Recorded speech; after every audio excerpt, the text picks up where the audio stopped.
And I don't know, that's pretty breathtaking. Okay. Then we're going to go right up to the end of this lake right now. Really? Yes. Awesome. Yeah. Isn't that where we go swimming? Yeah. Not right now. Well, it's summertime, yes. Like yesterday when it was so hot, like then. Those are the days we go. And maybe tomorrow will be like that. Yeah. What's the big peak there? Sinapa. It's just... It's our fox. Really? Sinapa, yeah. So we gather some of our smudges up here. With carrying the bundle, you have a winter smudge and you have a summer smudge. So it's the, some people say incense that you light to pray with, and you smudge the bundle and all of the articles that come with it. And so we gather some up here. So all of these places are very important to us. So we started a winter, this On the Land program to get youth and young adults out on the land, out of the homes, away from the phones, all of the gadgets. And the vision is to have it in all 4 seasons. But we started with winter because my friend knew people in the Bozeman area who got us our skis for wholesale prices. And so we started this winter ski Piikani Istu Ipapoki Siman, which is to be out on the land in the winter, in the cold. And the first year we skied 327 youth and young adults, and we skied all up in here. And it was such a beautiful program that the folks who gave us their wholesale price for skis, they donated a snow machine and a groomer to us. Yeah. And so we have the ski program now with a snow machine and a groomer, and we have a cargo trailer with 100 sets of skis and boots to cross-country ski in the winter. And I get up at, I make a stew through the night, then I get up in the early morning, make fry bread, and we have hot chocolate and coffee and something hot to go in, the bellies of the children. And some kids come without socks and without coats, and so we all started throwing in part of our paycheck to buy snow bibs, bib coveralls and hats, toques and gloves and socks. And so we have bins full of winter clothing, and when they come ski with us, then they get to go home with that winter clothing and keep it. And oh my gosh, we have fun, huh, Trayson? Yeah. But I was so sick on oxygen, I never got to ski with them. Oh. Yeah, so this will be my first winter to get to go out and ski with them. And then we'll do a summer swimming, kayaking, boating, summer safety. And my son wants to do survival skills, so fishing and all of the safety and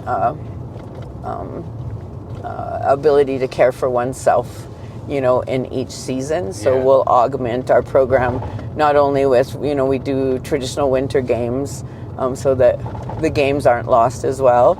So then in spring and summer, we'll keep our traditional games going, but also add the survival skills as we pivot and learn a better way or a better system to, maybe if we can just come up with the money for that indoor arena, which is just basically a big building, right? Yes. Then we can pull in the cowboys to come and rope for, $10 a head or $20 a head, and we can start funding a few programs so that we can expand our on the land winter, summer, spring, fall instead of just winter. Yes. So I'm excited to teach, cutting dry meat and, how do you make rawhide out of a hide? How do you tan the buckskin so that you can make Mogson's brain tanning? So that will be our fall season, on the land, because fall is hunting season when the babies have already been born, and so you're not killing something carrying a child. And it's a tough, like you're on the edge of something, two-edged sword, because you're having to kill something. But people are hungry here. People, need help providing for their families through the winter, and, the firm belief that Creator gave us ways to survive. And these are our traditional ways of survival, and not just surviving, but living victoriously. Yeah. A good life. Huh? When That's we it. pray, we say, Misa mi pata peace, and like live a long, good life. Yeah, where we Yes. pray that for each other. But it's the way you said it. It's the reverence that it's held in, isn't it? The love Yeah. that it's held in, even in the kill. It's a totally different frame Yeah. of action. We have a prayer song to be sung before you go out. You know, the hunter can get painted. We paint them. We paint their rifle. There's a whole ceremony before, so that it's just this respectful, and we believe the animal, you know, that comes out is giving itself to us Yes. to provide for. Like when my son got that first ini that one had come Yes. across the Yes. border, he immediately butchered this animal and took the meat to our elders. And he kept hind quarter for us, and that took care of my 4 children and myself for the entire winter. So very respectfully, even the guts we love. So here you are. See, there's still some glaciers, but you can look at the pictures of what's now called Glacier National Park and see how the glaciers have receded so dramatically that Yeah. there's hardly anything left to be called Glacier National Park. Yeah. I saw this. I was telling the family. I saw this happening in Canada 30 years ago. Mm-hmm. And yeah, 30 years on, I imagined coming in what you would say and what we would see. Yeah. Does that lake completely freeze? Oh, yes. It sure does. Even the creeks freeze over, but the water will run underneath. And when the first ice forms on the edge of the creeks is when we open our bundles in the fall. Can you imagine having every way of your belief system taken away and put in a museum? Oh my God. Isn't that ridiculous? So this bundle that we carry was in the Smithsonian for 94 years, locked away. Can you imagine when it was brought home? It probably just big breath. When was that? That was about 8 years ago. Rematriation of the. Some of this stuff's happening back home too, huh? And it's like, it's again, I guess I'm just I'm really feeling the time that I'm living and breathing in context. And these things are, yeah, for all the things that aren't changing, huh? Yeah. These things feel like big shifts. Yeah. They are. Yeah. There are so many big shifts happening, which is what I was referring to earlier, that dichotomy of there's still this evil happening, Yeah. you know, the killing of our children and our youth without any recompense, but there are these big shifts where this is not going to be happening much longer. And I think that's the huge fear, right? I think that's the huge build a border wall and get rid of all the immigrants. Never mind the white immigrants coming from South Africa. They can come all they want. But anybody with some pigment, right? I think that's this big change that is happening. And then the ugly is all fear-based, right? They don't want to give control. Yeah. They don't want to give up control to the majority who's about to be majority. And it's exciting, you know, not only, you know, spiritually and physically, but it's exciting emotionally to think that we're going to be feeling instead of oppression, victory. You know, feeling instead of murder and chaos, that we're going to be feeling love and, you know, this beautiful mutual relationship strengthening, right, across the globe. Is Yeah. the prayer. I don't know, people say I'm just an old hippie or... Yeah. I was just going to say, I feel that. Yeah. I feel that. And I can't help but feel it's important, like that it's part of it to be able to feel that.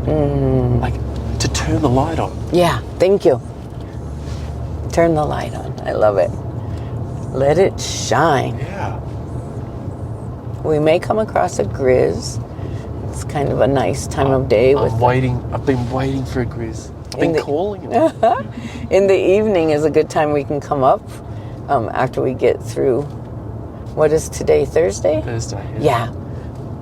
So tonight is the first grand entry, and it will be small because people are coming from all over the nation to dance, to be a part of the North American Indian Days, our powwow, our gathering. We call it Aku Gatsen, is the big gathering of the big camp.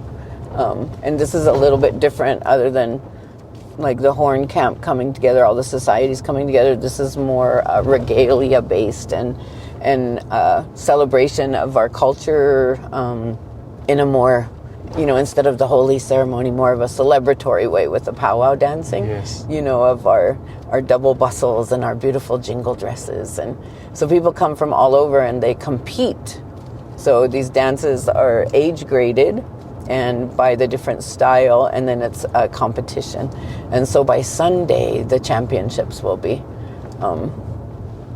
it'll be the final people that are dancing off. Really? Yeah, to become champions. Okay, are you ready for the sign, sir?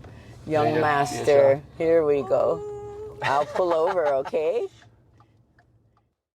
Is there at least some kind of move to co-manage a place like this, the national park? Well, now that you mentioned it, we were making some strides with the last superintendent, Jeff Mao. He was wonderful. There was, I speak from a place of no knowledge. I don't see it happening in my lifetime, but it would be beautiful if it did. Yeah. But that comes from a base of ignorance. I'm not the right person to speak with about this. It is, without a doubt, something that would be astounding if it happens in my lifetime.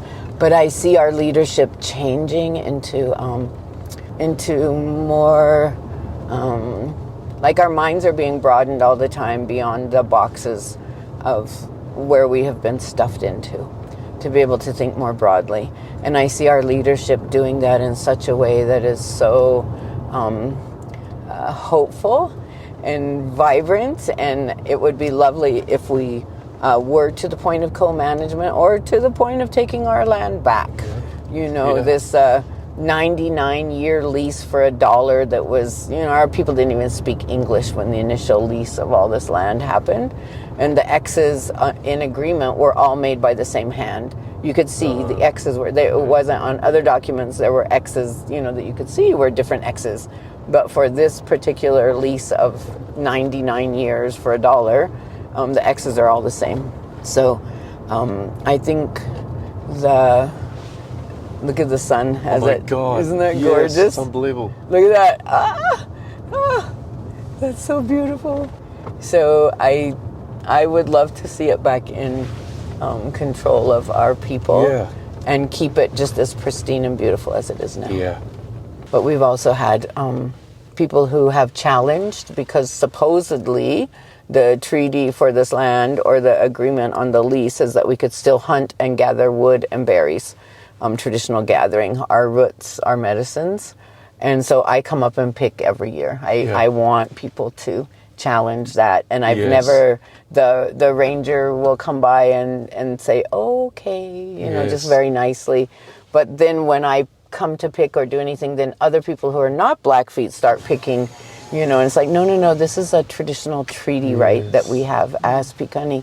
And it's hard to say those words to people because you're telling them basically, I can do this, but you can't. Yes. Right? But we've already lived generations of they can do everything and we can't. So anyway, some people did challenge that and came up and shot an elk in the park, and they were put in jail, as wards of the government, federal institutions for doing that, because we don't have the money for lawyers to fight this battle.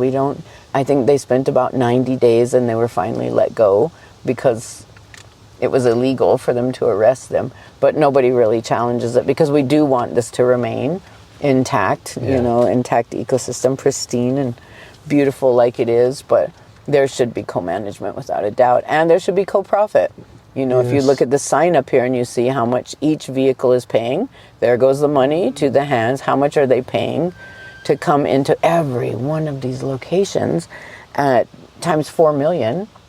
There should be some, per year. And it's only going to increase. You know, maybe 5-6 years ago it was 1.8 million, and now it's all the way to 4. Yeah, My goodness. it's only going to continue to increase because people, you know, they want to breathe, and we just lived through COVID, right? Like people, you know, are change. I believe there's this global change in value system of family and, you know, being together and being out in this beauty, and maybe not as much priority. I don't know. I can't speak for the world, but there's more people traveling for sure. So here's a proud moment. Hi, Blackfeet. Good, you? Did you tell me you're tribal? I am. Oh yeah, you're good to go. Okay, thank you. It's so pretty. Yeah, it's amazing. Mm-hmm. This is the thing that amazes me about the nation too, that like there's this moniker that was put on you, right? The Lords of the Plains, Yeah. I believe, Yeah. and yet mountain people too. Yes. You both.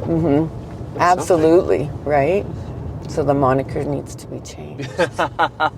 Lord of the Mountain. Yeah, mountain and plains and prairie potholes in between. There we go. Yeah, we were the last to be put on a reservation. Yeah. The last tribe. Isn't that gorgeous? Okay, so here's a little walk up to a little fall. Would you like to go there? The waterfall? Uh-huh. Yeah. Yeah? Waterfall. Yeah. Okay. Is there? Last time I seen a blue jay here. You saw a blue jay. Oh, cool. Hey, look, there's a parking Hey, place. Thank you very much. Thank you very much. See, you're talking my language. You know, pull out music references. Running Eagle Falls. It still has all these native down. names, huh? Mm-hmm. Even though it's not. This was one of the first. This was one of the first. It Really? was Trick Falls forever. Oh, really? Forever. Okay. And so I don't know when they changed it back to her name. Oh, good. Yeah, but maybe in the 70s, 80s, maybe 90s. Okay. Maybe 2000s. I don't know. But yes, this is a step in the right direction. Excellent. Yeah. I don't believe that she was the only female warrior. Yeah. You know, it's nice of them to make that story, but I don't believe it. Yeah, I'm sure that we had many. But she was maybe the last notoriety. The last Yep. one who was, because everything, we didn't have a written language like the Cherokee. And so everything was oral tradition, but as we were decimated, like just in 7 years, we went from 60,000 to 3,800, just in 7 years of smallpox, diphtheria, you know, so I think a lot was lost. This is late 19th century? Or about Yeah. the turn of the century? Yeah, so at the late 19th, early 20th. Yes. So recent.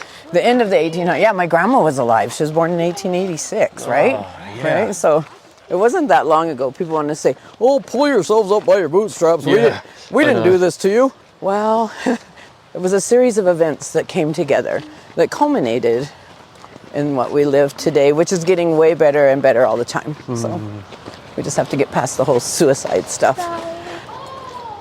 Look. Oh, I think I'll wipe my fingers. Oh, maybe not. God. Wow. What tree is that? This was just the sap from that pine tree back there. Yeah. Is it very piney? It's very sticky. It's very piney. Oh, it smells delicious. Isn't that You wonderful? can have the sticky stuff. I'll Yeah. have the smell. Oh, my Lord. Look at that waterfall. Boys. Oh, Oh, they've already gone down. Okay. he's all sticky too. Oh, it's just gorgeous, isn't it? Beautiful. See, I instantly feel shifted, Kim, when Yeah, I get to yeah. water like this. You feel Yeah. that too, huh? Yeah. Absolutely. They finally fixed the bridge. Yeah. I bet it's... Oh, the colours of the rocks. Yeah. Absolutely amazing.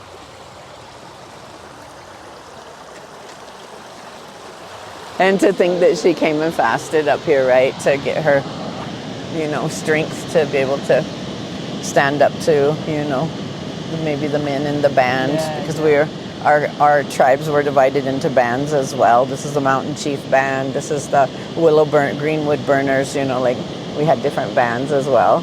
So to be able to continue to follow the men behind in the hunt and not give up, and then come up here and fast and know that she could do it. Yeah. My granddaughter's name is, he wanted his daughter named after me, but he wanted, because of the thunder, he wanted thunder in that, so her name is Thunder Charging Woman. Yeah, and then my daughter wanted her firstborn named after me, and she's a pretty charging woman. And then my other son wanted his firstborn daughter, long time charging, the same as me. So yeah, it's beautiful. I think we were just having kind of edge of that conversation. Before it was very anger inspiring, and because we were treated so poorly in the park, even targeted by our license plates. But recently, as things are changing, it's like beautiful that people come so far to witness what we get to see all the time, and it's honoring, and you can flip it right from never being welcome into our own homelands, and being pretty much profiled to, it's so beautiful that people can come here and enjoy this, and so you can throw that other mindset away and not let those things happen or inside of you, internalize it, and just be so proud, because once you travel a little, right, you're so happy to. I remember going down south and seeing an alligator for the first time, and I was so happy. We were on this non-mechanized island off of Savannah, Georgia. It's called Ossabaw Island, and it was the Environmental Protection Conservation Society. It was the first conference I'd ever gone to. 50 years old, I don't know. And I made my cousin come with me because I'd never been to a scientific conference before. And so she came, and they met us, and they took us on a boat across the channel to this non-mechanized island, met us with a cart and, a pony, and they're bringing us along this island, and there's this big slough or swamp or whatever you call it, and there was an alligator or crocodile, I don't know, as long as from this bluff here to that, it was huge. And I jumped out of the cart immediately to take his picture, and my cousin grabbed me, like, what are you doing? And it's like people here, they jump out if there's a bear to take a picture of the grizzly. It's like, what are you doing? You're 50 years old. Have you not learned anything? Yeah. But I think of how awe-inspiring and how beautiful it is to go other places. And so you flip that mentality, right, from not really being welcomed in the park to now it's beautiful. But I still say what is now called Glacier National Park. I won't give that up. Piikani homelands. Well, shall we journey forward, or you guys want more time here? Cool. Oh, look at the little chipmunk. This is the berry we lived off of. This is Savis berry. So this is our whole diet here. This is the holy berry. Yeah, wow. We can't start any ceremony without this berry. We can't end any ceremony without this berry. So this is the most important berry here within the Blackfeet Nation to us. And some people call it Saskatoon or service berry, but because we had such a huge French influence, we call it Savis berry. And so this was everything to us, this berry. We dried it, pick it, dry it. So another month they'll be ready, and we pick them, and now we have freezers. But in the days, just not too long past, and even still many people still dry the berry. And then when we have our fall ceremony, or spring, because we've come through winter but the berries aren't growing yet, then we had the dried berry that we make our soup for the ceremony. Or like me, you have them in the freezer. Yeah. So this is the main berry, our whole main, that and the buffalo, the ini. Yeah. It's brought to mind Robin Wall Kimmerer's book on the service berry. Oh, yeah. So the other one was braiding sweetgrass. Yeah. She's made a good existence off of that. I remember sharing Strengthening the Circle. It was this woman out of Bozeman, Hopa Mountain, Bonnie Sachatello Sawyer.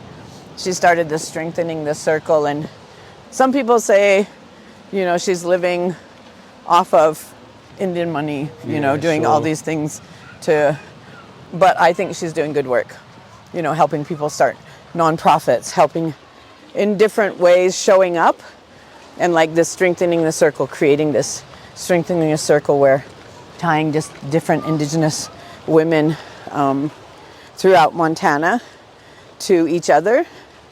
And she brought Robin Wall Kimmerer in to be kind of our guest, kind of a keynote for about 40 of us over a period of 5 days.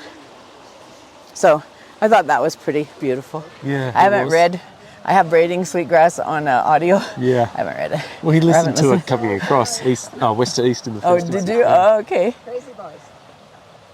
And then the Serviceberry is the name of this next book. I knew she had a second book. Yeah. Maybe that's included in the title. Yeah, it is. It is, okay. Yeah. But I haven't read that one. Yeah. I don't know if it's out on audiobook yet. Yeah. She's certainly moved non-Indian folk, you know. She's really reached Yeah. in powerful ways, I think. Oh, good. Yeah. Good. I know one for a good read that you may get a kick out of, especially after being to different Indian country areas, is Neither Wolf Nor Dog. I was so angry at this book. It was required reading in one of my classes. The first couple of chapters, the arrogance, the entitlement of the author. Oh, really? But then as it moved forward, he left that in there. And he even states at the end of the book, I was going to take it out once I learned how to be a human. But it also is part of the transition to this level of humanity. And so I left it in because I was going to give up reading it like 10 times and throw it against the wall. It was so hurtful to me, the arrogance of this guy and the lack of appreciation and the lack of gratefulness, right? But as the book goes on, it's these old Indian, like at Wounded Knee. And so this grandpa tells the granddaughter to call this guy and tell him to come because he wants him to write his book. And he lives in Seattle, and he had written about the Red Lake, maybe the massacre or something, and the grandfather had read it and liked his style of writing so much that he instructed his granddaughter to call him. He said, yeah, I answered the phone, and there's some girl says, my grandpa says, come and write this book in Sioux country and in Wounded Knee. And so then it's all his arrogance for 3 chapters, but as the book builds, it's this beautiful transition of him into understanding and being a better human. And it's a beautiful book. I love it. I recommend it to everyone. Neither Wolf Nor Dog. Yeah, I'm really feeling that. It's a good one. And these old Indian uncles really torture him. And I love it. There you go. And he becomes human. It's pretty beautiful. It takes... Because, the temptation, and many would take it, to paint yourself as the author in the best possible light. Yeah. So it takes something to own that. Well, Absolutely. That's what we're talking about, hey? Absolutely. Yeah, it is. But for the better. Like, for the better. Yeah, for That's the what's better. on offer. Yep. If you can own your stuff. Yep, exactly. Yeah. And put it out there. And put it You're out not there. only owning it privately, True. but put it out there to the world in the form of the first chapters of this book, Neither Wolf Nor Dog. I really look forward to reading that. Yeah, you'll have to. I used to buy it and give it away to people that needed humor and understanding. Now I just tell people about it. So it is painful to know that what is now called Glacier National Park is making tons of money, and they have private contractors in here with the hotels and the stores who are making tons of money, and we remain in the same situation while this occurs all around us. So that is painful. Yeah. The rest, the sharing of it, the beauty and the awe and the wonderful experiences that people have from coming all over the world to come here, that's beautiful. Yeah. But the fact that we still are not included in the industry of it, that would give hope, that would save lives, that would, keep people from taking their own lives, which is such a hard thing. We've switched our internships up to really focus on, before we were straight college age and young adult, and now because we had 3 suicides in 1 year in high school, completed suicide, we've switched up our internships to younger youth, to 14 and above. So last year we had all high school students. This year we have 4 high school and 2 first-year college. So just trying to inspire. They're so capable at that age, hey? So Yeah. you can do it. Oh, absolutely. You don't lose anything and you gain heaps. Yeah, Yeah. absolutely. I mean, look at these 11-year-olds already. I know, right? Yeah. Here, I'll show you Proton. But you're right, Kim, it opens up opportunity, doesn't it? Being adjacent and with the the reclaimed land, Yes. the opportunity, because it's what we see. We've seen it around the States and we see it at home too. The changing sympathies and interest does mean that people clamour these days. If there are places like the ones you're envisioning on that land, they go in numbers. Really? Yeah. So see, I have I'm still in my box, Yeah, right? there you Like go. I might have the vision, but in addition, we had 36 employees, and we're down to 8. And so I had the man we had a crew working on our marketing, our feasibility study Right. for the processing plant. And he is like, Kim, you guys are small, but you're mighty. But we can't do it all by ourselves. No. And if I can't think if I can envision but not truly know, because I don't have your experiences, your history, your exposure, I don't know that it would be interesting or that people might want to. And what do you call it? Do you call it ecotourism, cultural tourism? Do you call it agritourism? Because Good we're question. doing so many things. It's a good And question. how do you create how the old salt has its image? I mean, there was maybe 500 people there, even in the rain. Yeah. Like there was so many people, even in this freezing. pouring rain. And how do you create what he's done to bring these people together, to bring them together up here? Because there's also the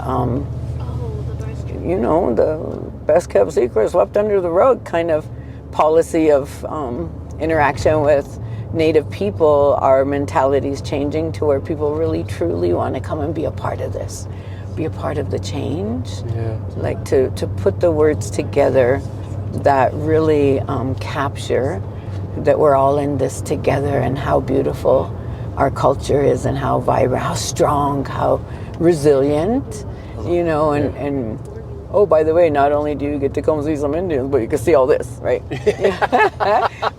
But that's really not how I want to say anything. No. But you can experience a lifestyle and maybe a humor and a love and a deep connection to the land and to each other that people who come to our ceremonies, or even to one person who met one of our relatives who passed and came to our wake, and they just were so moved by I buried my mother last year, and we had 4 hours in the funeral home, and that was it. And you guys are together for 4 or 5 days, cooking and comforting and providing this rebar, this strength to the ones who are grieving the deepest. And you're actually grieving and getting it out and telling the stories and laughing, and this whole experience of the wake that really does help. I've seen it both ways, and I can't imagine the coldness of the other way. I don't know. To me, that seems like a harder way to deal with death. Yeah. I think it's getting increasingly evident that is true. But I think particularly in these industrialized times, it's so transactional. Expensive. I mean, My cousin, who just left the morning that you arrived, lost her son recently, and she said everything. It was so transactional. Everything was money. Everything was horrendous amounts of money. Money that should never have been. Things should never have been at that level of expense. Yeah. It just was. She was more horrified, so horrified with the death. To lose your child, but then to deal with the continual horrors of people stealing from you for every little thing, and you try to do right by your child and their memory and their remains. And she couldn't believe it. She said it was like he was being killed over and over and over again. Yeah, I hear that. This might be something that you say, how do you feel about this? Well, when I can't get my own parking place, I'll tell you how I feel. I feel like I'll just park anywhere I want. There you go. What are you going to do? This is our land, by the way. Do you know who I am? Do you know who I am? Don't tell you. She'll be upset with me. I joined the family of my old friend and mentor when he died in burying him ourselves by hand. Oh. The challenge for his partner was to find a place where we could do Where that. you could do it. It was an old cemetery, sort of almost, if not disused, in a rural area. As we could just go and do it in a simple pine box. Yeah, that's what my kids know. You throw me in a pine box and you put me in the back of that Corvette and drive me through. No, I'm just kidding. I'm just kidding. But please, no hearse and no, all of the expense and more expense and more expense. Yeah. Well, that's why when I saw that scaffolding up with Kelsey, I was like, I'd go that. I mean, for me, it's probably more take me out to the ocean and feed me to the sharks. I ate enough of the give me creatures out of there. Give me a funeral. Yeah. But you can't do that's illegal. Yeah. To drop yourself in the ocean. Everything's illegal. Get around it. Yeah. You just don't tell anybody, right? Yes. You just do it. So this is Sinapa. Right here is Sinapa. What an extraordinary. This was my grandmother's favorite place as well. Really? So when she passed, I came and brought her because she wanted to be. So we're a product of the Relocation Act, yet another law that was passed in D.C. And so my grandmother's family was put in Seattle. My uncle's family was put in Chicago, and it was a forcible reaction, right? And so the thing was to break down the bloodlines, and so it really worked with my grandmother's family because they were in high school and middle school. So within a few months of my father being placed in the Seattle area, my mother was, and so then this is how I came to look like this, right? So my grandmother, when my grandfather passed, she immediately came home, and she lived at home for, I think, about 10 years. And then her youngest son found out how much, because we just supported her, and so everything that she had was going into the bank. He learned about the money. He came and got her. She was already in, stages of dementia. So, you must move home with me, Mom. I need your help, da-da-da-da-da. And she passed away in a matter of months, but she wanted to be cremated so she could be brought home. So I brought her here at 4 or 5 in the morning, and we this was her favorite place in the world, right here. Yeah. Wow. Before the boats, before all of this stuff, really? This was her favorite place in the world, yeah.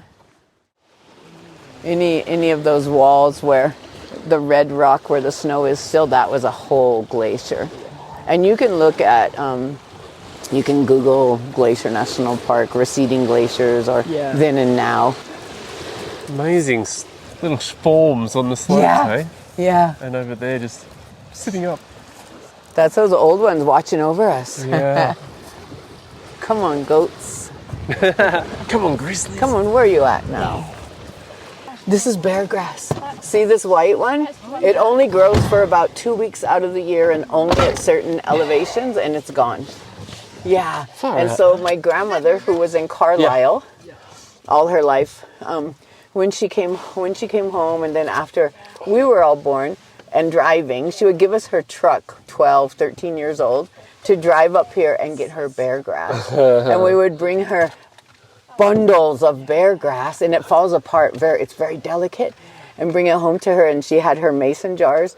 She would fill them with water and food coloring. One would be blue, one would be red, one would be orange, and she would put the bear grass in, and they would, they're like a lily. They absorb, and they would absorb the color. So she would have blue bear grass, purple bear grass.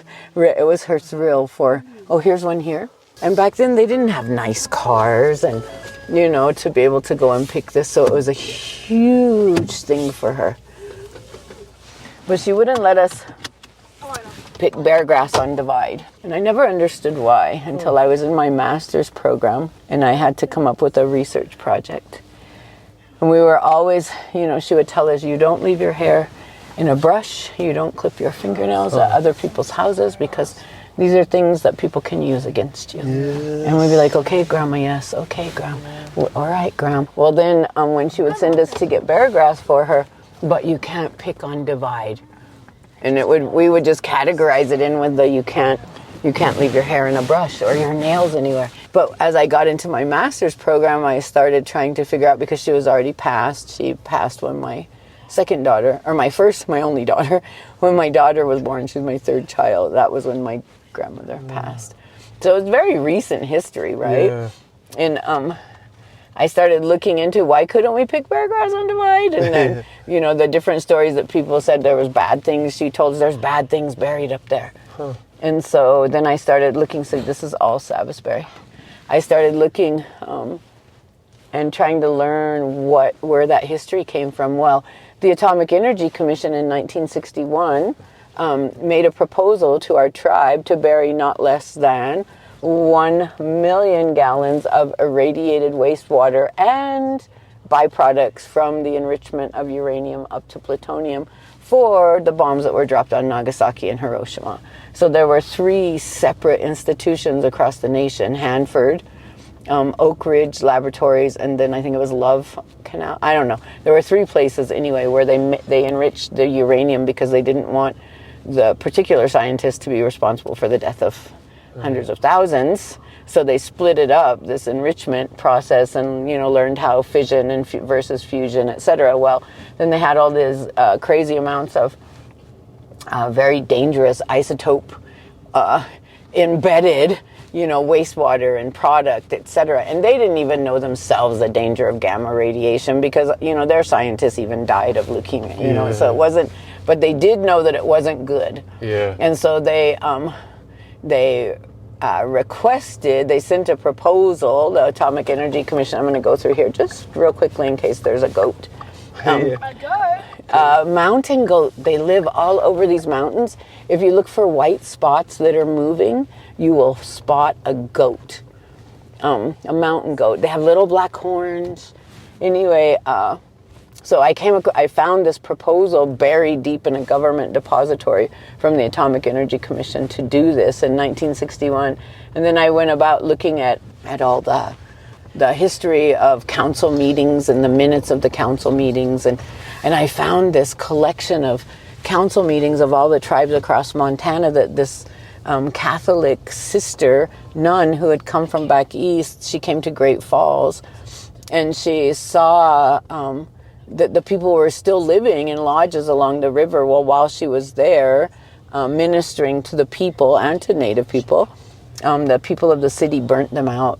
They didn't want the Indians on their land, which was our land, obviously. Mm-hmm. And so she petitioned different tribes to put money in to build housing developments, right? But because of this, she went to, and you can imagine a 1927 Model T or however to go across the whole state of Montana. She went to all of these tribes requesting money from them to build these housing developments to house these people who were living around that city looking for jobs. And, they were basically being starved out or burnt out. And when they burnt all their lodges, they moved up to the dump. So they're finding all these pieces of metal and wood. And you know what our winters are like. Yeah. 9 months of, and they were very harsh back then, 40 below, 60 below. And they're trying to save their children living in the dump. But by this act of kindness that she was doing, she got the secretaries for each tribe to send her, because they had to type it out, right, the minutes, to send her copies of the monthly meeting with the tribal councils. So through her beauty and her organization and the way that she was fighting for the people, I got the minutes for the Blackfeet tribe all the way back to, because we had a building that had our records in it flood. So we lost a lot of our records. And so I found these records that talked about, the irony of it though, was the proposal was made in July of 1961, and for like 3 months all the minutes were missing. Oh. But whoever took them, missed a back page of some minutes, that said, "An old fish wolf robe walked into the council chambers and banged his staff on the floor and spoke in Piikani, I may not understand English well, but my grandson does, and he's explained to me this attempt for the government to bury very dangerous things that could cause our mountains, because they thought of earthquakes. Yes. They were thinking of the explosion, because of the enrichment up to plutonium, because they'd already experienced Nagasaki. So this was in the 50s. Yes. 1961, I'm sorry, duh. So they had already experienced the knowledge of what atomic energy could do. And so he adamantly said no. And so the proposal was turned down, but it was turned down a year later. So I thought maybe there was some cursory dumping that was taking place. And we had an area of land up by Divide Mountain, from Divide all the way 10 miles down the road from St. Mary's, where every single family living on that on the land had cancer on that 10-mile stretch. Really? Yeah. Except for one family who had moved in there just a few years before that and built a little campground, but they were non-native. They hadn't lived there for. So, man, I dug into that, and I had 62 sample sites and, took water from all the creeks and the runoff and the beaver dams and the house water, coming out of their faucets, their wells, everything. But, I was in my graduate studies. I wasn't funded. I didn't have any money. I was just trying to pay rent up here because a couple of my kids had already graduated high school, so they were still living in the house, and to try to not rent but pay electricity there and rent down there. And I just didn't have the money to really do the analysis on my water samples, and I didn't have the support from the university to do that. And so I would bum use of one lab's GMAS spec, but for me to look for the isotopes I was looking for that were a byproduct of the enrichment of uranium up to plutonium, like cesium and strontium and C4 and just these different isotopes, they would have to recalibrate their machines, which then the person who calibrated had to come from Spokane or Seattle or something. It was a big thing for them to let me do that. So I only really got to run one set of samples, and they were clean, but I only got to run them for 2 isotopes. So there could have been strontium, there could have been cesium, there could have, there could have been things in there. And then because I couldn't come up with it cost $500 for like a half a gallon of this what was it called, but it would light up the isotopes. It was this particular liquid that you used in your sample, and I can't think of the name of it because the 4 years of mass prednisone on my brain. But anyway, so I couldn't find through 2 years of sampling in every season because I didn't have the money to really do it correctly.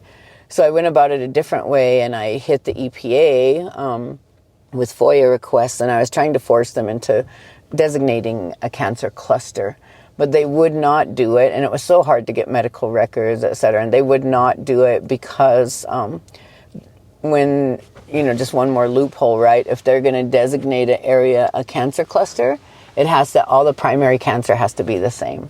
Oh, right. But people had leukemia, and they had different forms of cancer, so the primary cancer wasn't the same.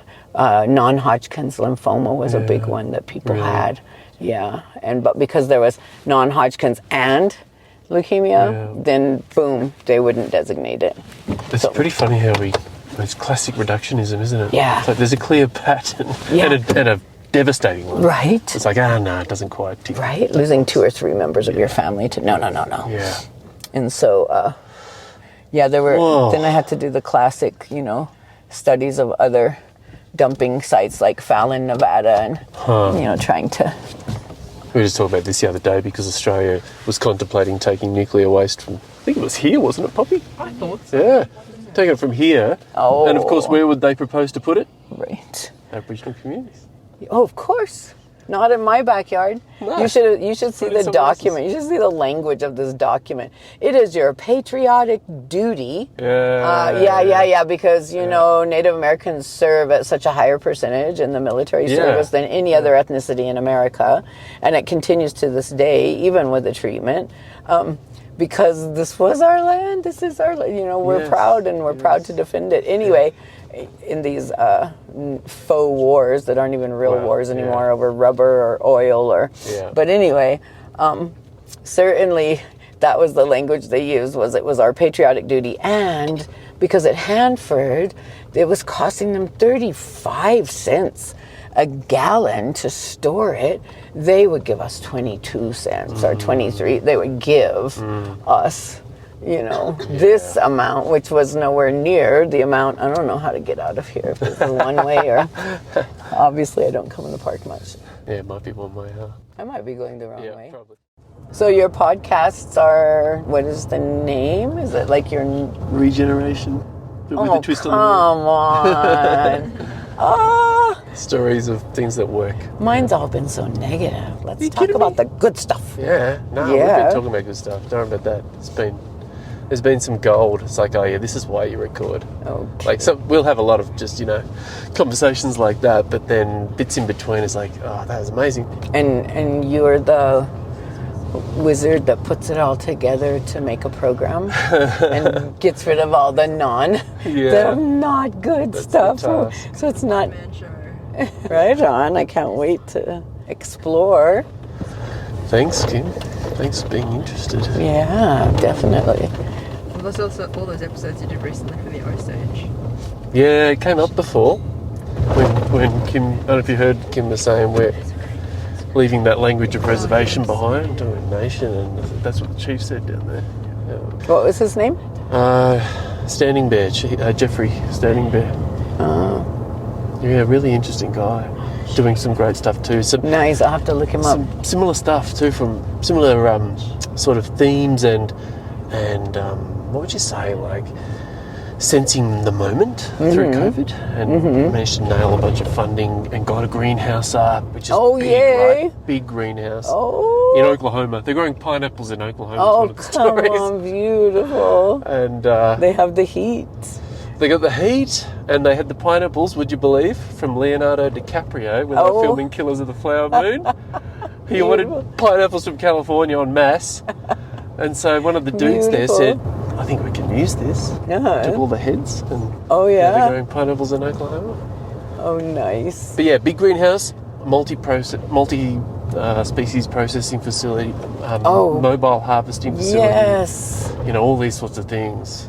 Isn't that something? And when you hear about other tribal nations doing it, it's like, yes, we can do it. We will find the money for it. We will do this because our producers feed 9 months out of the year in this country. Like, it's such a intensive cost, so costly for them. And then the middleman steps in just because he has money and buys, the calf crop. And so you never really make enough to even pay for the feed from the last year. So now with these regen practices, people are getting so excited because it's a reduction in feed bill. And then to think of us, finding the money, because we all have our gifts, right? We all have our gifts of, this person is a great storyteller. This one can really write. I can write way better than I can speak, for sure. For some reason, I have a beautiful gift in that area.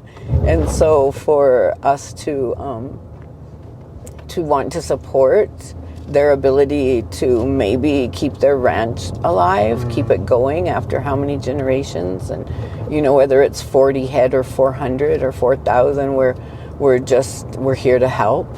And so at some point I know the money will come for the processing plant, because then it cuts out the middleman, and we can sell their grass-fed organic beef through certification and online to a global market, right? A global market that wants to support saving lives, that wants to support the real truth in our history and the time for reclamation, and recovery, as opposed to continuing down the same road. How many jobs will this processing plant provide? We have the whole feasibility studies and the business plan. That's going to be great. We just have to. We went down to Livingston, down by Bozeman, and there's a man down there who, he captured this beautiful way of getting everyone's cull cattle. They come and donate them for a tax break for each one of their ranches. So the cattle that are going to die anyway, the dries, the ones that different ranches are culling out, and then he processes and he sells it back into the market for the same price as the local butcher shop. So he makes a very good profit because he's not providing the product, right? He gets the product for free and he only has to pay the labor. But because he's also selling back to the food banks, then it's a beautiful circle where people are benefiting even more than just people who have the financial ability to purchase meat. The food banks are buying this meat at fair market price for this man. So it's kind of like there's stores here in the States called Goodwill where Yeah. people bring in and donate. And so the for-profit business, Goodwill, brings in all this profit from donated items, and they provide some labor. But because they also provide some jobs to special needs folks, then it makes people want to donate more and more and more and more and more. So what a beautiful business model. Yeah, right on. So we would like to protect our food system. When COVID hit, we had, it was like wagon trains coming through because we're Highway 2, so that goes straight across the northern, parallel to the Canadian border. And so people were coming from Chicago and from everywhere, all of these big trucks with their campers. They were fleeing the cities, and they would just come through like locusts and take all of our food. My little niece came to my house, and she was crying, and her baby was like 6 months old, and she's like, Auntie, I pulled into to T-Bill's to get diapers and some food for baby, and these people pulled up next to me in a truck, and like 5 people jumped out, and they each ran and got a cart, and they just started emptying our shelves of all the food, of all the diapers, of all the everything, just because they had money. And I only had $42, and now I can't even, it's not enough gas to drive 140 miles to the next store, to go to Kalispell or Great Falls. And she just sobbed in my arms, and I smudged her off and painted her, and then as soon as she left, I called council. Yes. I'm like, okay, yes. I know you guys are so busy with so much trying to save our people, but you have to understand this reality. This is what just happened. And they immediately took action and put signs up for people external to here could not shop. They could shop before they get here, they could shop after they leave, but they were just coming through, I'm not kidding, just wagon trains of trucks and campers, and everyone was heading to this, I don't know, it was like an area on the other side of Kalispell that a lot of the preppers knew about as like this haven. It was like a Mad Max movie. I don't know. It was just like we were living in the middle of such a surreal... That's come up more than once on this journey, I tell you. Really? Yeah. It was so surreal. Come and wipe out our grocery stores, and who has money to drive 120 miles to get food when you're trying to stay isolated?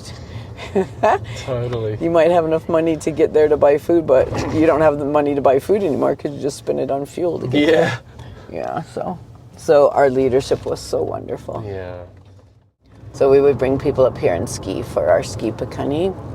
And once we got the snow machine and the groom tracks, and then we realized that then still only the haves and not the have-nots could get to ski, because you had to have healthy parents to drive you up here, or you had to have a vehicle, or you had to have a good four-wheel vehicle. And so then we started skiing right in little neighborhoods.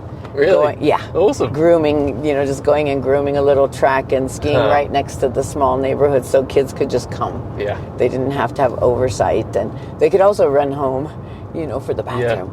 So we didn't have to do the frozen porta potty thing.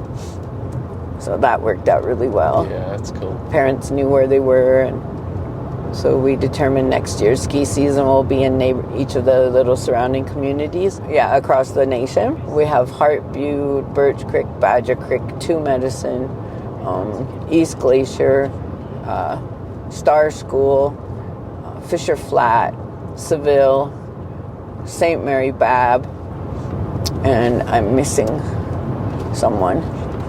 Anyway, we have all of these sub-communities. Oh, Blackfoot, that's it. That's 11. And so when, I'm not sure if we got through the story of when I first created Piikani Lodge. No. Founded it. Yeah, I wanted to come to that. Yeah, so I came back from the Himalayas, having seen the mountain shepherds, how they were able to provide jobs for their youth and young adults. And I determined to create that same model here for people who, have a nephew that dropped out in the 6th grade, another in the 9th. I dropped out in the 9th grade myself and went for 28 years before, going to school, and now have quite a bit more education than that. Yeah. How many degrees you got? So my undergrad was in pre-med and research psych. My master's was in environmental chemistry and biomedical science. And my doctorate was in biochemistry, biomedical science, and community and public health. So it was like Creator led me through this holistic pattern of everything from the metabolic level, both environmentally and human biology, all the way out to community and public health. So from the pre-med to the biochem to the biomedical science to community and public health, along with land issues management and environmental chemistry. So yeah, that many. I think when you drop out in the 9th grade and work construction for 28 years to support 4 children, you're really hungry. Yeah. So you get a whole lot of education real quick and bring it home to be a better tool for... Well, funnily enough, I partly relate to that because for me, I had 17 years of schooling from preschool through to a scholarship at university through to 21, but felt like I knew nothing and much more. I mean, I knew mechanics of stuff like business at university and business systems and obviously everything high school teaches you and tests you in.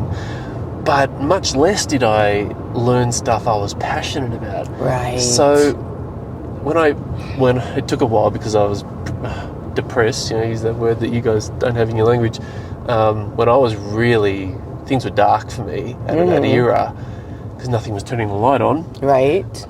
To have then found what I loved, I felt that same hunger. Yeah. So then you found the passion. Yeah. Well, just that hunger as well. So, and it's still, this is what's being lived out even now in this journey, right? It's just, and I was only the other day I said to Olivia, to think of 17 years of my life getting educated. Education. Yeah, exactly. Whoa. Yeah. So these... My dad used to work. This is Really? why in the kitchen. This is why the railroad was put through to annihilate the buffalo and build this lodge here and at Mini Glacier for Teddy Roosevelt. Yeah, it looks like the one at Grand Canyon as well. Yeah, they're all the that national sort of park thing. system. Yeah. So you can surely come up here if you'd like. I don't go in there. But you are more than welcome to come back because you'll see it's just such a close trek. Yeah. Yeah. So this is the first, see our flag, the first business we've ever been able to is that right? reclaim here. Oh, hello. Yeah. Home puppy? Homemade local favorites. There we go. I think their window dressings need to change though because nobody ever knows they're open. Well, that's right. You don't. It doesn't look like they're open. No, it doesn't. Look at that. Piikani pizza. That's our only one. All the rest is all non. Wow. Non. And then we bought this gas station, so really? This is There you go. thriving. Yeah, Really? we took this back for this crazy, enormous price, and the people that sold it to us probably just laughed all the way to the bank. Man. Yeah. But hopefully we regroup that money. Yeah. Yeah. And he's the one that owned the grocery store before. Or that really? little gas station, yeah. So now he owns this whole hillside. And he's not from here. He just made good money. Right? And this is the Two Medicine River coming out of there and going down to feed all the way into the Missouri and then into the Mississippi. Wow. That's a beautiful... Yeah, and it's all the farmland east of the nation, east of the Blackfeet Nation that really reaps the benefit of it. Yeah. Because we just don't have the infrastructure to use it for irrigation, which I don't know how many lifetimes does one have, but wouldn't it be nice to be able to get that in place at some point, to be able to use our own water? Because right now everything looks green, but in another few weeks it's going to be so parched and dry, and we're in such severe drought conditions now, although you can't tell it. No, that's right, but I heard it at the festival. Mm-hmm. Worst drought in 50 years, one of the men said. Yeah. But we just had some late recent rain, and we just keep praying for it, which is why you see the green now. But worst drought in 50 years. You were going to get on to the start of the Piikani Lodge. Sorry. I distracted you. Sorry. So coming from the Himalayas and seeing this beautiful mountain shepherd business model, and then with being at the university and seeing so much research, because for doctorate in the States, it has to be novel research, something new, something unpublished. And so a lot of grants were being written and careers built on research within Indian communities, indigenous communities, but they weren't benefiting anyone in indigenous communities, and careers weren't being built here at home. And so with being asked to be on the Blackfeet Nation Institutional Review Board as well, to serve on that board, I was seeing just beyond what I saw at one university of taking advantage of us and our people with no beneficence for us here at home. I became pretty and deeply angry, and I saw also, I walked into the grad school one afternoon, and this woman who was the director of a program at that time called Bridges to the Baccalaureate, which actually was my way to get to the university. It was a beautiful program that supported, I didn't have the gas money to drive across the street, much less down to the, I'd never even been to Missoula, really? From just right here, 4 hours south. And so to go be a part of this Bridges to Baccalaureate program in the summer that then normalized me to Missoula and the campus, and navigating the systems of registering for classes and finding financial aid, etc. I don't think I would ever have gotten as far as I have, Western-based science educationally, degree-wise, had it not been for that program. But one day I walked into the graduate school because I had broken 3 vertebrae. I was going away to med school, Yale and Loma Linda, accepted there, and then all of a sudden I broke these vertebrae, and it was like, okay, what are you trying to tell me? And my first grandchild was about to be born. It was like I couldn't leave, and so that's when I developed the contaminated waste, the research for my master. Yeah. And so in doing that, I had a lot of interaction with the grad school, and I walked in there one day because the director of the grad school was actually on my committee, and I went in to ask him a question, and this woman was standing there with her back to me and telling all these other research professors, if you haven't accessed this low-hanging fruit, this Indian money, then you're all fools. You need to... Oh, it was horrible.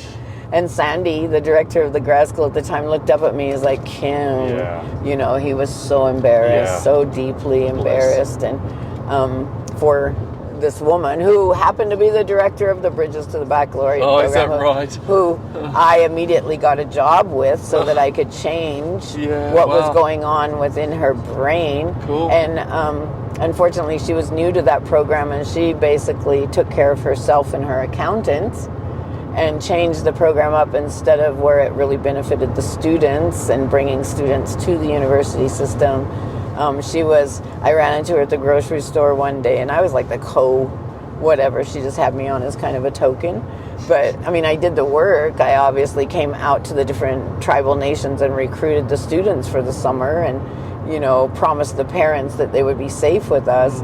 And because back then the rent was paid through the summer, and you got a food card for like $75 a week or something. But once she took it over, it was not being run that way. And I ran into her at the grocery store, and she had this cart full of like snail shells and I don't know, these pastes and all this stuff. 2 carts, her and her accountant. And I'm like, wow, looks like you guys are having a party. And she's like, oh, you didn't get invited. Oh, it's the Bridges party for the administrative. Yeah, it was just for them, not for the students, but the students no longer got the $75 a week food. So I had to quit. I quit the next day. I was done with this woman.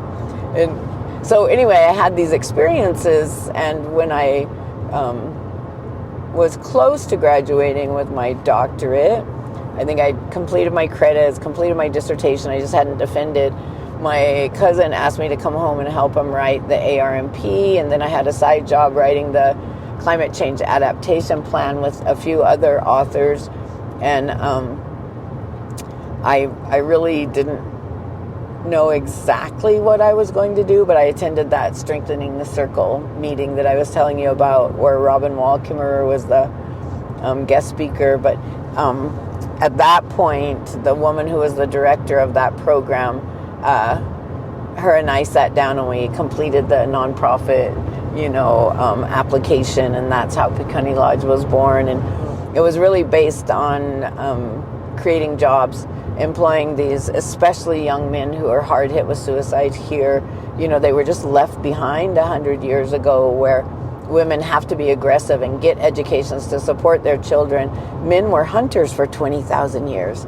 They hunted and they protected us, bottom line. And so the transition epigenetically for them to, go to school or to, there's so few jobs here, right? Yeah. And so it was my big dream, big vision was to create this ecotourism, cultural ecotourism model after the mountain shepherds in the Himalayas, and do study abroads where we're a third world country within a nation, right? Like we're a third world nation within a nation, and let create curriculum so that the study abroad students from Yale or Harvard or Stanford or wherever would come and have an 8-week or a 5-week course with us, and the parents would love it if they were still supporting their children at university level, because it would be accredited, give them credits. And so this was the model that Piikani Lodge was started on. Well, great unicorn with sparkles coming out of the nose and other, maybe the mouth. I'll leave it there. You can't start anything without some kind of funding. Sure, I had the Secretary of the State paperwork that, Piikani Lodge was a nonprofit, qualified as a nonprofit, but we didn't have any jobs. We didn't have any, how was I going to start this tourism thing without, we didn't have a website, we didn't have anything. And so we wrote up this contract with the Foundation for Food and Ag Research, and these beautiful humans back in DC, and this program caught the vision of the traditional diet. And then the work contract was to help strengthen food systems policy to protect local food systems, is the way we wrote it up, and then the traditional diet. So that was how Piikani Lodge began. On the back of that, I had also, because of the suicide challenges here at home, I had spent 3 years with this carrot hanging out in front of my face to make myself finish my doctoral studies, that as soon as I graduated, I would get to go down into the basement of the chemistry building and write this vision that I had called Culture and Hope. Culture is medicine. And so I wrote that up and got it funded. And I ran it under the tribe and created a department under the tribe that was based on indigenous culture as medicine, as preventative medicine. And so created that program, and then, ended up handing it over to my administrative assistant, who still has it running to this day. And I focused on Piikani Lodge. Wow. After a couple years doing that, putting up lodges, having medicine camps, and just traditional camps where we taught cutting dry meat and made our protection bags, and taught people about the different smudges, and we did all the medicinal and traditional plant walks for food, for medicine, for teas, we had our elders come in and teach us so much. So anyway, that's how Piikani Lodge came about, and the funding from the Foundation of Food and Agricultural Research supported the diet study. And back in 2018? 2018? Yeah. Yeah, but then COVID. Yeah. So everything went... Oh, that's what I wanted to tell you about. That's why we started this conversation, was because we got everyone together. I think we had about 6 people employed at the time when COVID hit, and I'm like, okay, guys, this is the deal. This is going to kill us. We don't have the medical infrastructure. We don't have ventilators. This is going to hit us hard. What can we do for it not to hit us hard?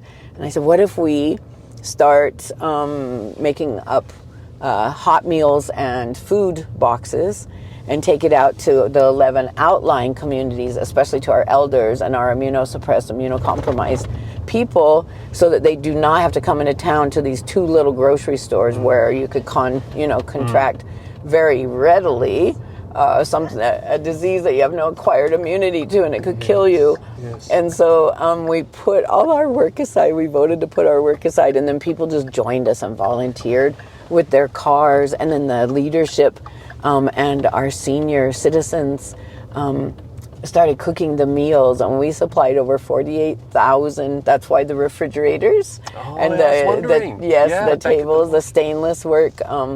So while the Eagle Shields Senior Center here put all this work into creating all these hot meals a day, we delivered 297 hot meals a day. And I was in the background because I was so sick on oxygen, getting sicker and sicker because COVID hit me hard as well. I was just the Oz behind the curtain, they called me, and I was just writing all these little state grants that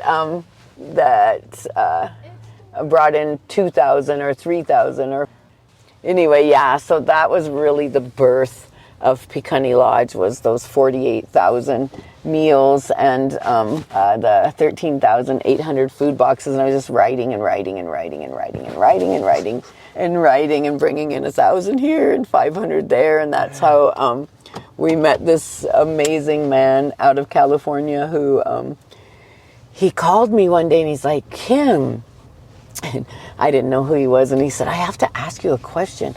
This young man is down here and he said he works for you and you guys are doing this amazing work, and he described everything that we were doing.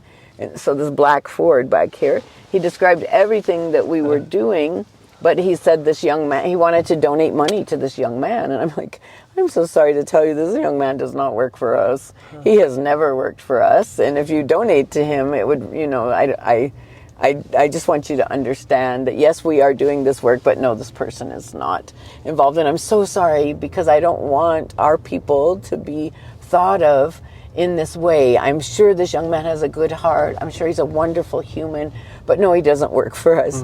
And so then, I don't know, 30 minutes he called me back and he said, Kim, I will support this young man in a different way, but I can only donate to a nonprofit. And from what I've heard and gone up on your website, which was very, very, very primary and still is, I want to donate to what you're doing. And so this was our first actual true donation to help us do what we were doing, because people were driving their own vehicles and breaking down their front ends and their rear ends and tearing out their transmissions, and 9 months through winter to all these outlying ranches. It was a lot of work, and just my nieces were volunteering, my children all volunteered, my grandchildren were putting together all the food bags and food boxes and taking them out locally and delivering them to homes in some of our lower rent areas, and just very, very much a family and a community outreach thing. There were women all across town making scarves. Bonnie Sachatello out of Hopa Mountain would make a $5,000 donation. We buy $5,000 worth of food. Then she made a $2,000. We bought $2,000 worth of material, and they were making masks, and it was very much a community outreach. And so the real heart of Piikani Lodge was, I guess, beating stronger and stronger and stronger. And then we moved from there to once COVID we had more understanding and how to stay safe. I don't know how much hand sanitizer and gloves and masks we delivered along with foods, and then Christmas came, and so we're delivering bikes and games that could be puzzles, that could be. Walmart, you always sprayed us with that sanitizer. I do remember. I do. Oh, it was horrible. Yeah. Just trying to keep everyone safe, and so that was really the beginning of the heart, and then realized that we could never really create the beautiful ecotourism model that we wanted to without trying to find some funding. And I think now that we have this land, we're going to be one step closer. There you go. Yeah. That is beautiful. Yeah. Thanks so much for that, Kim. You guys are welcome. That was longtime charging woman Kim Paul, founder and ED of the Piikani Lodge Health Institute on Amskapi Piikani Blackfeet Nation, with grandson Trayson and my fam along for the ride. That was our first day together. Our second was to come, every bit as special, with some additional prized company as we made our way to the sacred ground of Chief Mountain and beyond. With great thanks to you generous supporting listeners for making this episode possible, special thanks this week to Beck Hammersley for keeping the touring van running for the 16 months we ended up in the Americas, as well as being a subscriber for over a year now, alongside Rue Gale and old mate James Thompson. Immense thanks to you all. If you'd like to join us, be part of this great community, get some exclusive stuff, and help keep the show going, we'd love you to. Just head to the website or the show notes and follow the prompts. You'll find a few photos on the episode webpage too, with more for subscribers as always, including of the wonderful Powwow and North American Indian Days Festival generally. And those Indian relays we'd been hearing about? Wow. For more on the Micah Matters campaign, including this American Life's podcast on the story, I've included a link in the show notes for that too, in deep admiration for the legacy Micah and her family are honouring and creating. And for those wondering, as I was, that senator was John Tester. Finally, Kim, I have neither wolf nor dog on order. The music you're hearing is Regeneration by Amelia Barden. My name's Anthony James. Thanks for listening.